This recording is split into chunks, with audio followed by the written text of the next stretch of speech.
కొత్తగా గుడి కట్టారంట, చాలా కోట్లు ఖర్చు పెట్టి కట్టారంట. మన దగ్గరలోనే ఉంది కదా, ఒకసారి వెళ్ళి చూసొద్దామని ఎవరికైనా అనిపించింది, అది సహజం.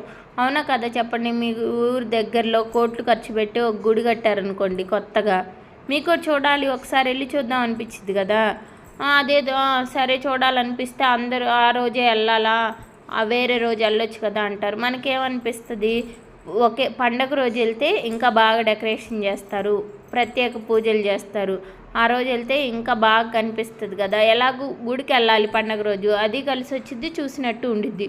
కొంతమంది ఇప్పుడు వెళ్ళిన వాళ్ళు కూడా చాలామంది 40 years అలాంటి వాళ్ళు అనమాట.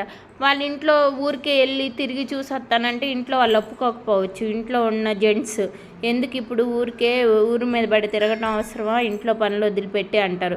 అందుకని వీళ్ళు ఏమనుకుంటారు, ఈరోజు పండగ కదయ్యా వెళ్ళి చూసి వస్తాము, గుడికి వెళ్ళినట్టు ఉండిద్ది, చూసినట్టు ఉండిద్ది, ఎప్పటి నుంచో చూడాలనుకుంటున్నాము, మన ఊరికి దగ్గరలోనే కదా అన్నట్టే అందరు వెళ్ళారు. కానీ ఇలా జరుగుతుందని వాళ్ళైతే అనుకోలేదు. ఇక్కడ మెయిన్ వచ్చిన ఇష్యూ ఏంటంటే, ముందు వెళ్ళిన వాళ్ళు ముందు వెళ్ళాలని చూస్తారు, వెనకున్న వాళ్ళు కూడా తొయ్యరు. ఈ మధ్యలో ఉంటారు చూడు, ఒకళ్ళు ముందెళ్ళే వాళ్ళు ఒకళ్ళు కదిలితే వెనకున్న వాళ్ళు 4 కదులుతారు వాళ్ళ ప్లేస్ రీప్లేస్ చేయడానికి. అక్కడ వస్తుంది అన్నమాట ఈ తోసుకోవటం అనేది. అదేదో మనమే ఇప్పుడు మనం ఉన్నా కానీ అట్లా చేయకుండా ఆ క్యూ అని, అసలు క్యూ అంటే ఏంది, ఒకళ్ళ తర్వాత ఒకళ్ళు ఉండాలి. కానీ క్యూలో కూడా ఒకేసారి 4 నించొని తోసుకుంటూ ఉంటారు. అక్కడ వచ్చింది అదే, ఒకళ్ళ తర్వాత ఒకళ్ళు ఉంటే ఈ ఇష్యూ అయితే ఉండేది కాదు.